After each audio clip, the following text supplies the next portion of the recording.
Buenas, buenas tardes. Vamos a comenzar el tercer lapso, el último lapso del año,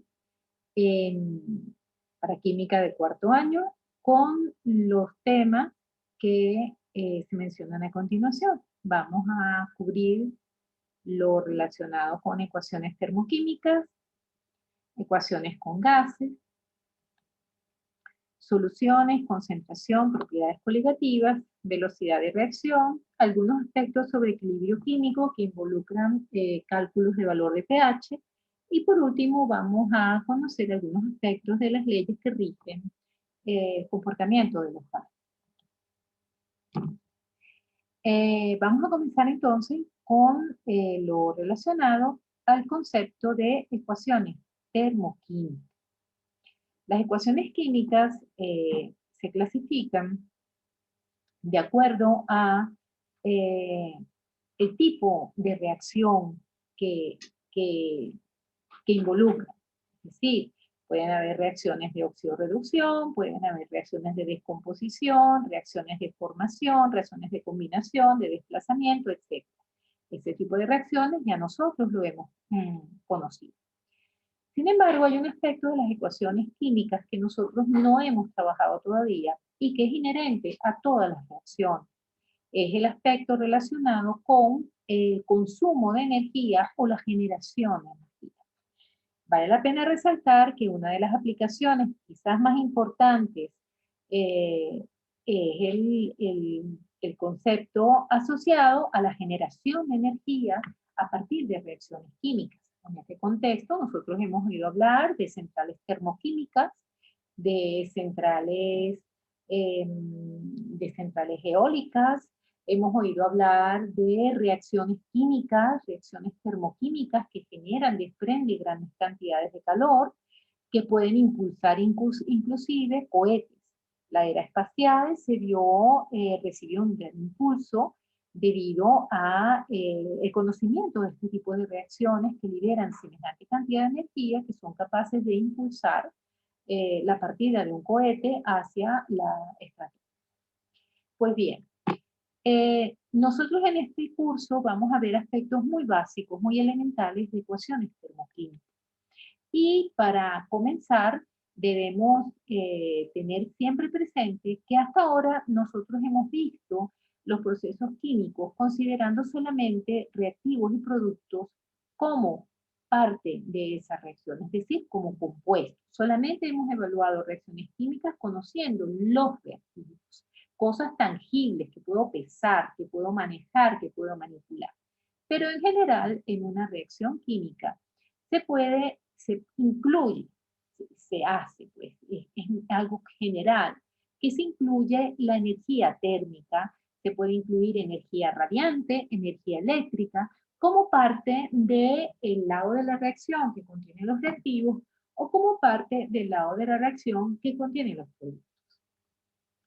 Ahora bien, ¿qué es la energía? Porque nosotros vamos a introducirnos en el concepto de termoquímica que maneja una parte, un tipo de energía que es energía térmica, pero tenemos que saber bien, tenemos que conocer lo que es el concepto de energía, que ya lo habíamos visto anteriormente, pero lo vamos a retomar para concientizar mejor el significado de ese término. La energía es algo que está asociado a la capacidad de realizar un trabajo. Y fíjense ustedes que con este concepto podemos entender la importancia que tiene una reacción química si ella es capaz de proveer energía que puede ser utilizada para realizar un trabajo, para empujar un tren, que puede ser energía para que el motor de un carro pueda moverse, que puede ser energía para una central termoeléctrica, una central nuclear. Entonces, la energía es un término que está asociado a la capacidad de realizar un trabajo. Ahora bien, ¿cuántos tipos de energía existen? Porque ciertamente existen varios tipos de energía.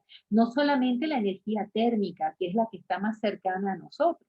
Existe la energía radiante. La energía radiante, en el caso en el caso de la Tierra, pues del planeta Tierra, existe una energía radiante que es quizás la más importante y la que en cierta forma menos se ha explotado por el hombre, aunque es la energía que requieren las plantas para producir oxígeno. La energía radiante proviene del Sol o de cualquier fuente luminosa. Un bombillo que tengamos nosotros encendido en la sala de nuestra casa emite una energía radiante, ¿ok? Una energía que viene contenida en paquetes. ¿En paquetes de cuántos? En paquetes de fotones, que contienen, esos fotones contienen una dosis de energía que al incidir sobre la superficie de un objeto, se logra una interacción que puede ser de reflexión, puede ser de absorción de esa energía. Eso es lo que conocemos como energía radiante. Y como les dije, el ejemplo más claro es la energía que proviene del Sol. Existe otro tipo de energía que es la energía térmica. La energía térmica es la energía que está asociada con el movimiento de átomos y moléculas. Nosotros tenemos una energía térmica. Nosotros tenemos una energía que está contenida en nuestro cuerpo y que nosotros la podemos percibir a través de la medición de la temperatura, que nos indica el calor que está contenido dentro de nosotros. Esta energía térmica que nosotros contenemos en nuestro cuerpo, que es nuestra energía basal de funcionamiento, tiene su origen, ciertamente, en el movimiento de átomos y moléculas y también tiene su origen como procesos que se llevan a cabo en nuestro organismo, como metabolismo, como los procesos que nos mantienen vivos, que como parte de energía química producen también calor. Existe otro tipo de energía que es la energía química.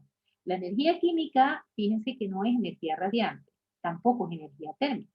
La energía química es la energía que proviene de procesos de ruptura o de formación de enlaces. Cuando ocurre una reacción química, yo puedo producir o consumir energía química. ¿Ok? También existe la energía nuclear. La energía nuclear es la energía almacenada en los núcleos de los átomos y ha sido, y es una de las energías quizás más potentes, las energías que tienen mayor riesgo en su manipulación, porque son producidas por isótopos, por estructuras que son radiactivas. Y por eso la manipulación de esta energía, las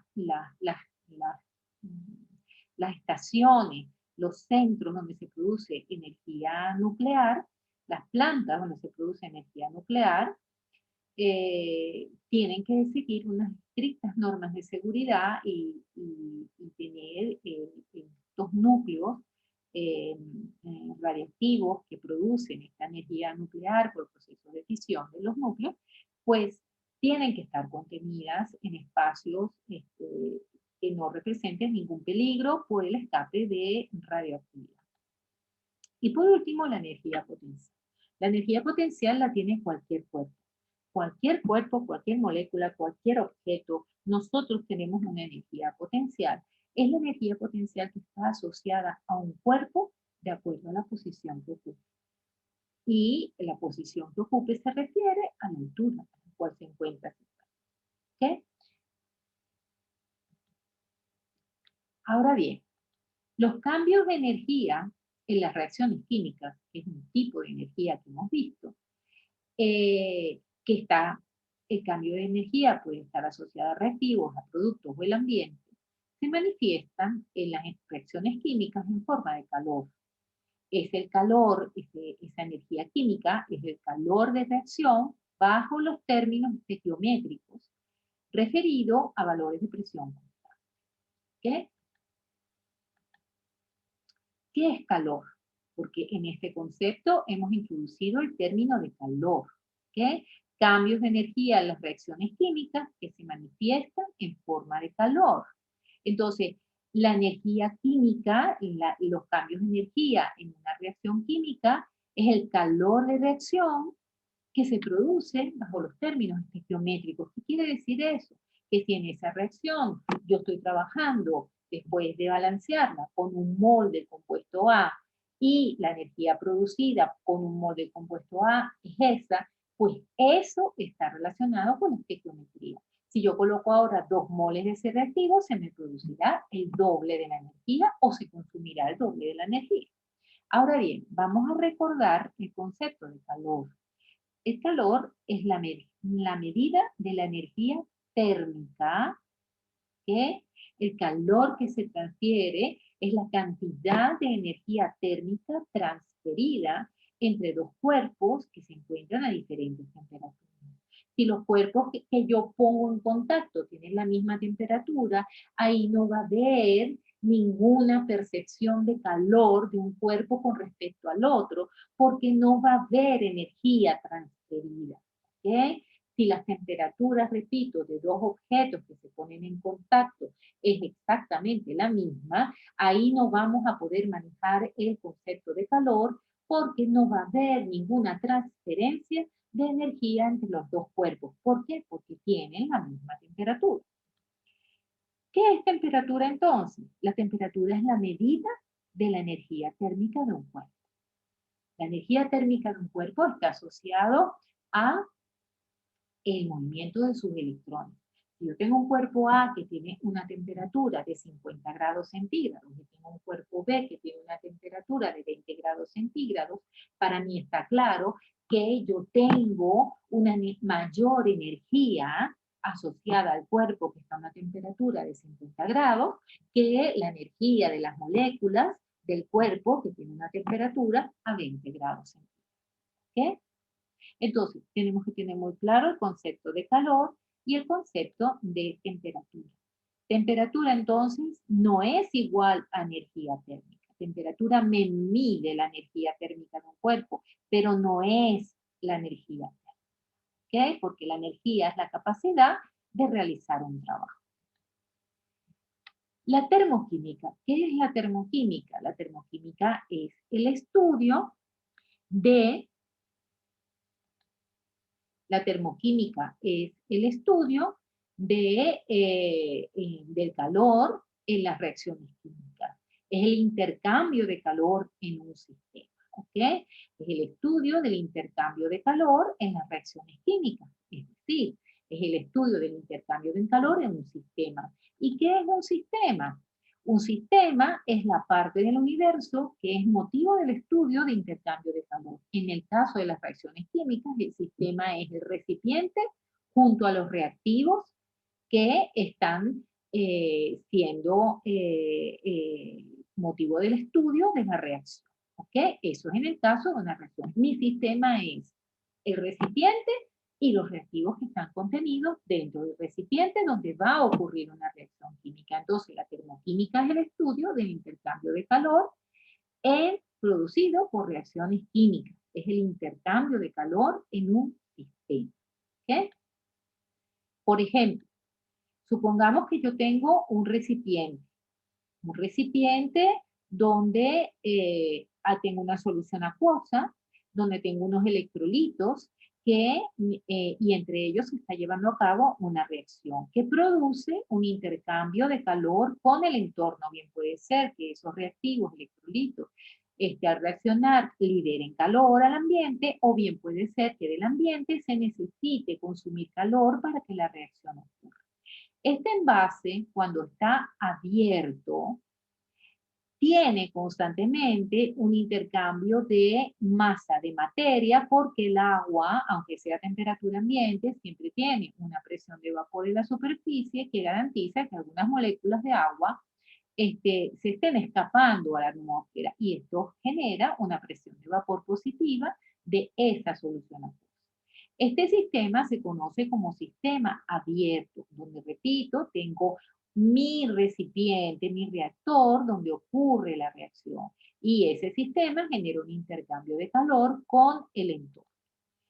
Ese intercambio de calor, en este sistema abierto involucra aspectos de masa, porque se están perdiendo moléculas de agua por presión de vapor en la atmósfera, y hay un intercambio de energía. Ahora bien, yo puedo considerar un sistema que se encuentre cerrado, es decir, donde las moléculas de agua no pueden escapar al ambiente y por lo tanto no se pierde masa, sino que en un sistema cerrado donde lo único que se evalúa es la pérdida o ganancia de calor.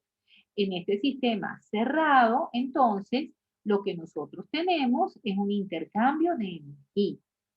Y por último, tenemos un sistema en el cual tenemos un aislamiento total del sistema y por lo tanto el intercambio de ese sistema con el entorno es cero.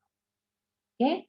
Es muy importante tener presente esto porque, por ejemplo, cuando nosotros queremos considerar solamente variaciones de energía, nosotros tenemos que aislar el sistema en cuanto al intercambio de masa con el ambiente, es decir, tenemos que trabajar a una presión constante. ¿Por qué digo esto? Porque en un sistema abierto la presión obviamente no es constante porque está intercambiándose moléculas de agua que pasan a la atmósfera y tenemos una pérdida de masa. En termoquímica, un proceso exotérmico, vamos a definir los tipos de procesos que se pueden evaluar desde el punto de vista termodinámico. En termoquímica, un proceso exotérmico es un proceso que transfiere energía térmica desde el sistema al entorno. La energía, en este caso, es un producto de reacción. Esto es lo que conocemos en termoquímica como un proceso exotérmico, donde uno de los productos de reacción precisamente es energía que se libera al entorno. En el caso de termoquímica, pues está liberando calor en el proceso, junto al proceso de reacción. En el caso de una reacción exotérmica, como la que se presenta cuando se hace reaccionar hidrógeno gaseoso en presencia de oxígeno gaseoso, el resultado es la formación de agua líquida y se libera energía. Esto es una reacción que es útil en el contexto de que es una reacción que produce energía y recordemos que energía es la capacidad de realizar un trabajo.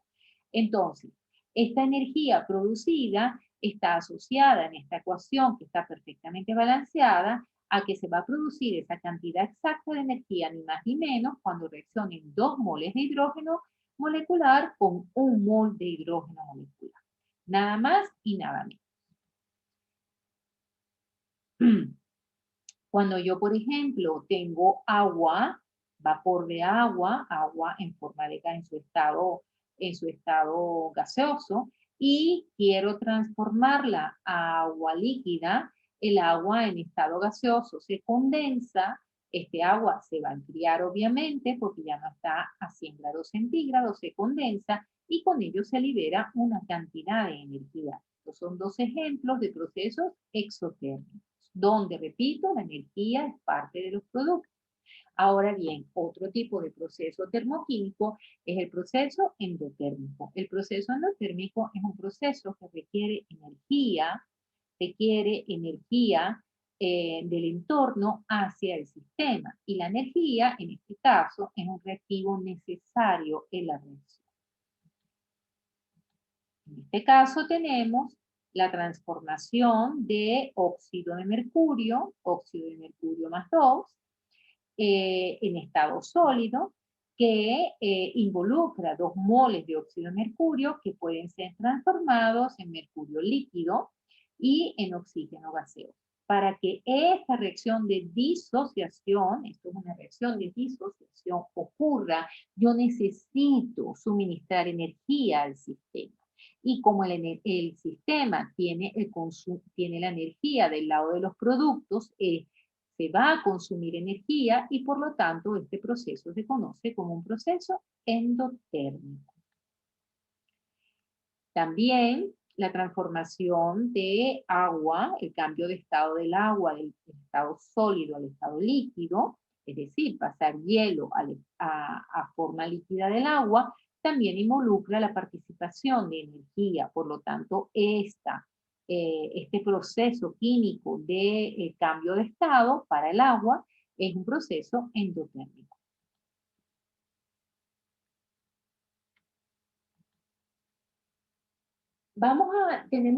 Es preciso conocer muchos términos, existen muchos términos en este ámbito de la termoquímica.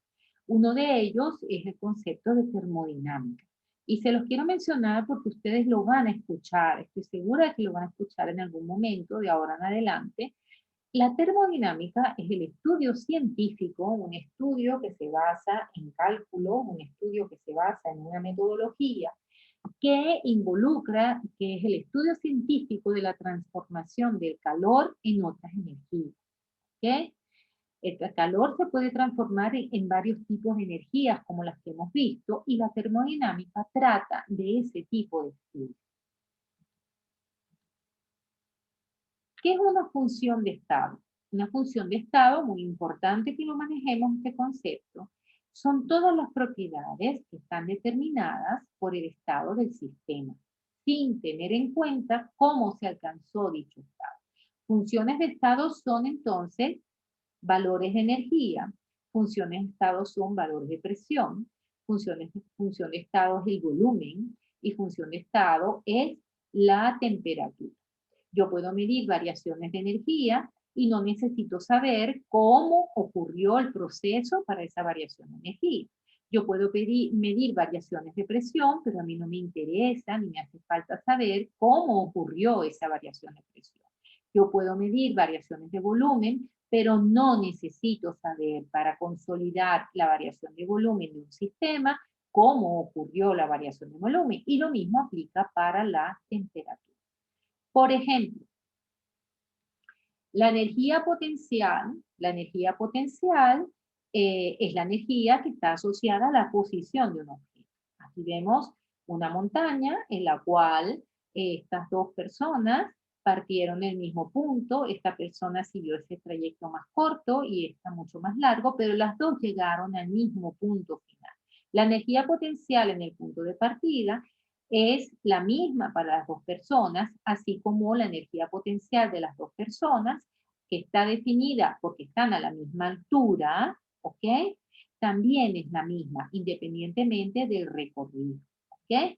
La variación de energía, que es una función de estado, se mide como la energía final del sistema menos el valor de la energía inicial. La variación de presión, que es una función de estado, se mide como la operación de restar a la presión final del estado, la presión inicial. Lo mismo aplica para el volumen y para la temperatura. Ahora bien, nosotros hemos hablado de calor, hemos hablado de energía de reacción. Ahora bien, ¿cuáles son las unidades para expresar la energía de una reacción? La energía que no es más que el calor de una reacción.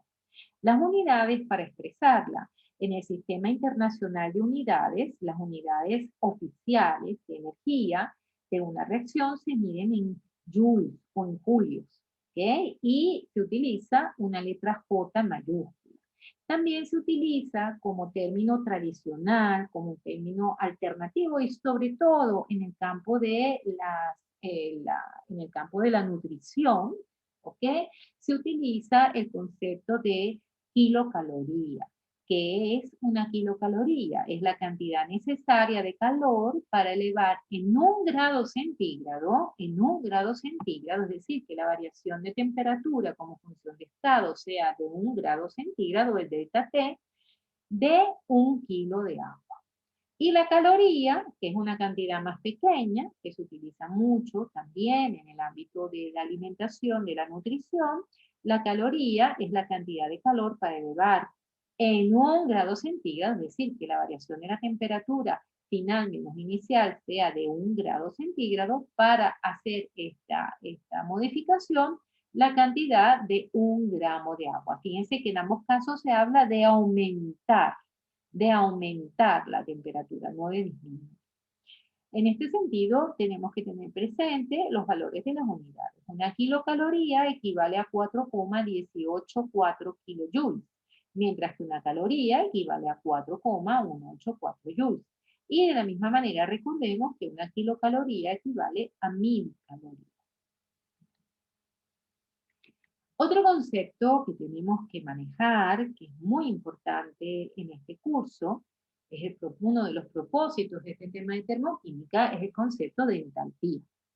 Entalpía es quizás uno de los conceptos más importantes en el ámbito de la termodinámica, en el ámbito de la termoquímica.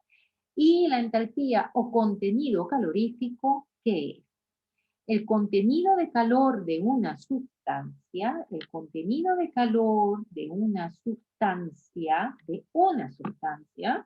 puede ser sal, puede ser azúcar, puede ser cloruro de potasio, puede ser dicromato de sodio, puede ser óxido de magnesio. El contenido de calor de esa sustancia se llama entalpía. ¿Y qué es el contenido de calor de esa sustancia? El contenido asociado al movimiento de sus enlaces, el movimiento de los electrones, el movimiento de esas moléculas, de esos átomos que conforman esa sustancia. Eso se llama entalpía, ese calor contenido dentro de esa sustancia. En la entalpía se define con la letra H. En una reacción química, el contenido de calor de los compuestos, entiéndase reactivos o productos, cambia y se registra un nuevo contenido de calor a medida que se van formando los productos. De manera que tenemos un cambio de entalpía en el sistema completo. ¿Qué es el sistema completo? El sistema de reactivos y el sistema de productos. La entalpía H no se puede medir directamente para reactivos o productos de una reacción, pero lo que sí podemos medir es el calor producido o consumido por un sistema, que equivale a la diferencia entre la entalpía de los productos y de los reactivos. ¿Cómo es esto? Bueno, veamos. La diferencia de entalpía se utiliza para cuantificar el calor consumido o el calor producido en un sistema por un proceso que ocurre a presión constante. Muy importante tener en cuenta que el proceso ocurre a presión constante, tal como vimos en la lámina anterior con el ejemplo de los frasquitos.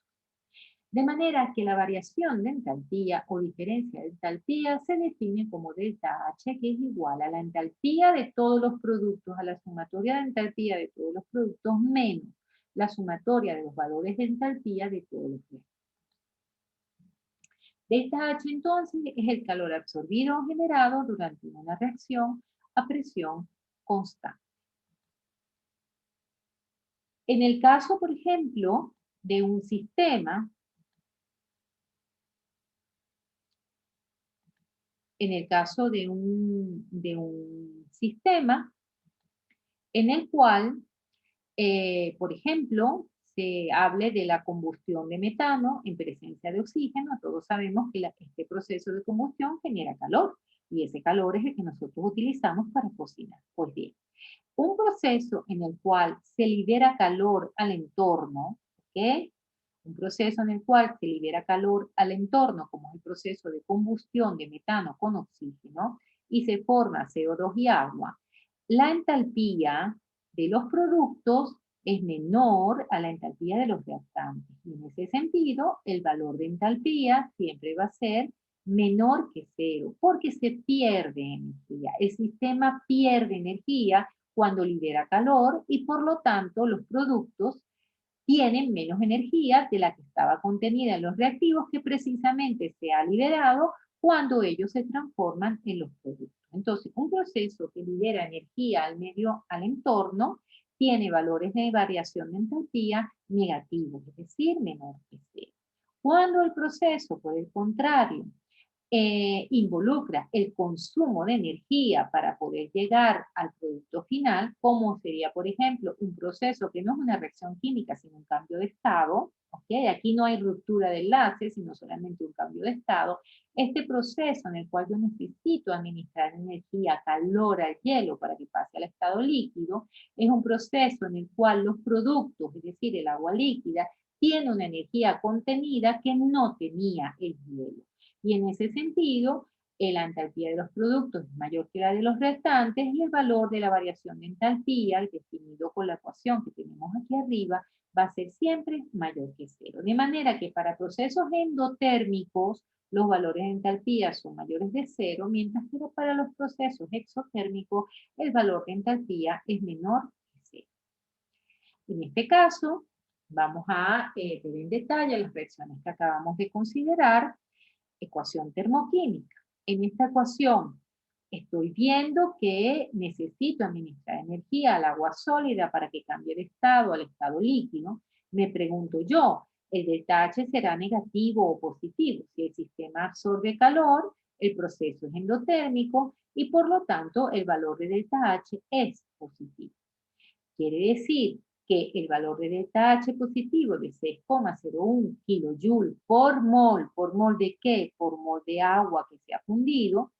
Ese valor positivo significa que esa energía medida en kilojoules es absorbida por cada mol de agua de hielo que funde a la temperatura de fusión de 0 grados centígrados a una presión atmosférica constante.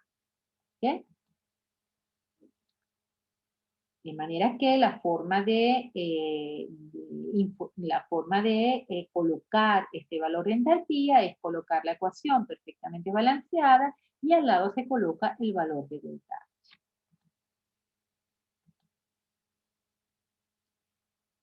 En el caso de una reacción en la cual se libera calor, como es la combustión en este caso del gas metano, si yo quiero saber si el valor de delta H es negativo o positivo, nada más tengo que remitirme al hecho de saber si el sistema libera o absorbe calor. Este es un sistema que libera calor al entorno, por lo tanto es exotérmico y ya sabemos que todos los procesos exotérmicos tienen valores de variación de entalpía menores que 0. Es decir, son negativos. La lectura que se le da al valor negativo de la entalpía de este sistema es que yo necesito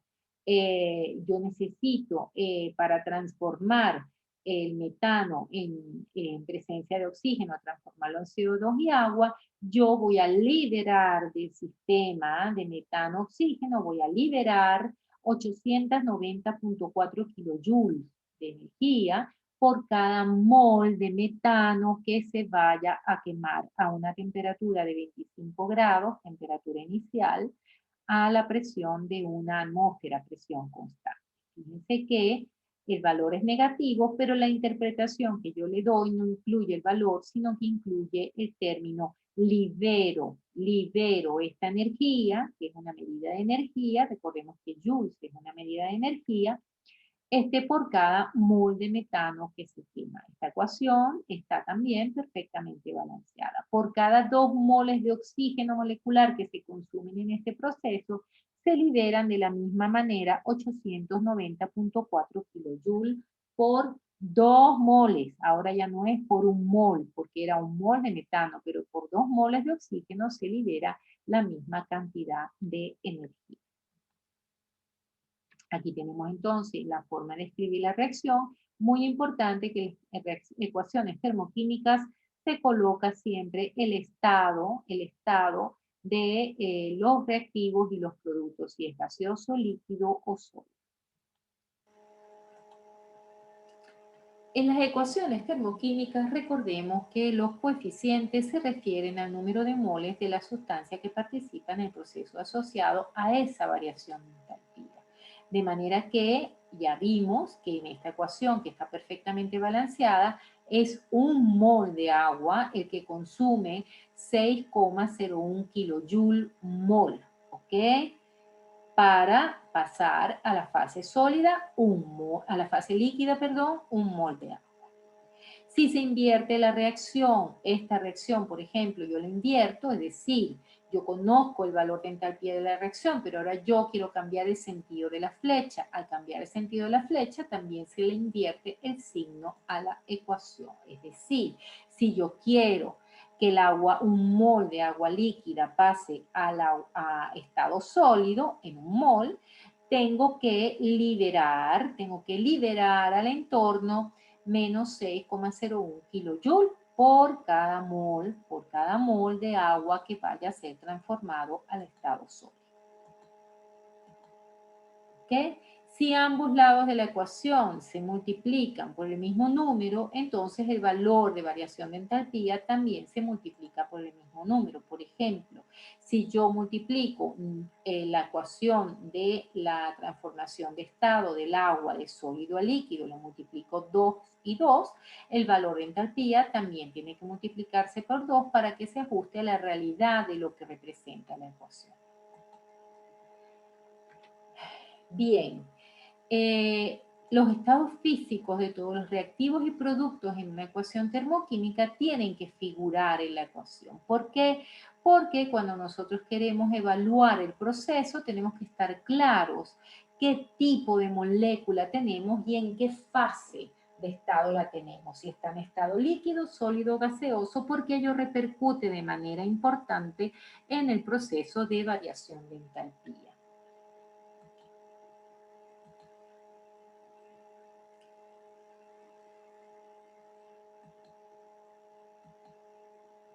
¿Cuánto calor se libera, por ejemplo, de cuando 266 gramos de fósforo, P4, fósforo blanco, P4, se queman al aire? Es decir, cuando el fósforo reacciona con oxígeno. Cuando yo digo que algo se quema, es que reacciona con oxígeno. Pues bien, esta reacción me da como resultado un óxido de fósforo que consiste en 4P4 o 10. Este es un estado sólido, gaseoso, sólido. Pues bien, esta es la ecuación perfectamente balanceada. Y me dan el valor de entalpía. Este valor de entalpía quiere decir que la reacción es exotérmica, quiere decir que la reacción liberó esta cantidad de calor. En este caso, como la ecuación está perfectamente balanceada y yo sé que por cada mol de P4 se libera esta cantidad de energía, ¿ok? 3013 kilojoules pasan al ambiente, pues yo lo único que tengo que hacer es manipular este asunto mediante factores de conversión. Lo primero que tengo que hacer es transformar los gramos de fósforo a moles. Para eso utilizo el peso molecular del P4, ¿ok? Un mol pesa 123.9 gramos, lo multiplico por los gramos de fósforo y eso me va a dar la cantidad de moles con las que yo estoy trabajando. Y aplico el último factor de conversión que me dice que por cada mol de fósforo que participe en el proceso de combustión, se van a liberar 3013 kilojoules. ¿Ok? 3013 kilojoules. Fíjense que aquí yo no utilizo el signo, porque el signo nada más me indica a mí si la reacción es exotérmica o endotérmica. En términos de energía no me importa. En términos de energía trabajo con valores absolutos. Repito, el signo de la entalpía solamente me dice si el proceso es endotérmico o exotérmico. De manera que este proceso, cuando yo utilizo 266 gramos de fósforo, yo voy a liberar al entorno 6.470 kilojoules. ¿Por cuánto? Por los moles que representan 266 gramos de fósforo. El valor de entalpía para este proceso, para esta cantidad, estos moles, es de, el valor de entalpía está referido a la reacción. El valor que obtengo en esta ecuación que acabo de realizar me indica la energía que se libera al entorno. Por último, vamos a ver un ejemplo de los ejercicios que espero puedan ustedes aprender a resolver, que tiene que ver con el cálculo teórico de la entalpía de una reacción. Para poder hacer este tipo de problemas cálculos teóricos de la entalpía de una reacción cualquiera, tenemos que tener claro lo que es el concepto de calor de formación de una sustancia. El calor de formación de una sustancia es la variación de entalpía que acompaña a la formación de un mol de esa sustancia a partir de sus elementos. Y ese valor se mide a 25 grados centígrados y una atmósfera de presión. Los calores de formación que se refieren, repito, a un mol de esa sustancia, están publicados, son conocidos y son de gran utilidad para determinar, como les dije, valores de entalpía de manera teórica. Veamos, por ejemplo, el siguiente problema. Nos piden calcular la entalpía de descomposición del carbonato de calcio que descompone en óxido de calcio y CO2. Para ello vamos a recurrir a los datos teóricos que se suministran como parte del problema, donde nos dicen que la entalpía nos da los valores de la entalpía de formación de cada uno de estos compuestos. Luego de que conocemos esos valores de la entalpía de formación, que repito, están asociados a un mol de compuesto, vamos a plantear la ecuación. La ecuación la planteamos de la siguiente manera y la tenemos que balancear. Esta ecuación está perfectamente balanceada y por eso y no es necesario añadir coeficientes. En ese caso, para calcular la variación de entalpía de este proceso de descomposición, vamos a plantear entonces delta H de la reacción, que es igual a la entalpía de todos los productos, que es la sumatoria de la variación de entalpía, es decir, de la entalpía de formación del carbonato de calcio, perdón, de los productos que son el óxido de calcio y el CO2. Nosotros, esa variación de entalpía es la variación de entalpía de la formación del óxido de calcio, que tiene un valor de eh, eh, menos 635,5, y la entalpía de formación del dióxido de carbono es de menos 393,7. Hacemos una suma algebraica que nos da con signo negativo y a eso le restamos entre paréntesis el valor de la entalpía de formación de todos los reactivos. Aquí solamente tenemos un reactivo y por lo tanto colocamos solamente el valor de la entalpía de formación del carbonato de calcio con el signo asociado correspondiente. Aquí sí lo vamos a utilizar. A realizar esta operación, esta suma algebraica, vamos a obtener entonces un resultado que me va a dar un valor positivo. Ese valor positivo es indicativo de un proceso endotérmico. ¿Qué quiere decir? Que para yo poder descomponer el carbonato de calcio, teóricamente, tengo que administrar calor, por eso se pone este símbolo aquí que indica en química que se está administrando calor en este proceso, que es endotérmico, y eso se corresponde perfectamente con el signo positivo de la variación de la entalpía. El valor positivo de la entalpía de reacción indica que la reacción es endotérmica y que la descomposición del carbonato de calcio de 1 mol de carbonato de calcio requiere 177,9 kJ por mol. De esta manera, hemos visto hasta este momento aspectos importantes de la termoquímica. Hemos conocido lo que es calor, lo que es temperatura, lo que es energía de reacción, lo que es entalpía de una reacción, lo que es entalpía de formación y podemos hasta este momento hacer cálculos, repito, de manera teórica que nos permitan predecir cuál es el valor de la entalpía de un proceso químico. La clase siguiente vamos a conocer sobre cómo realizar experimentos para poder hacer cálculos de entalpía de una reacción de manera experimental. Lo dejamos por aquí hasta ahora.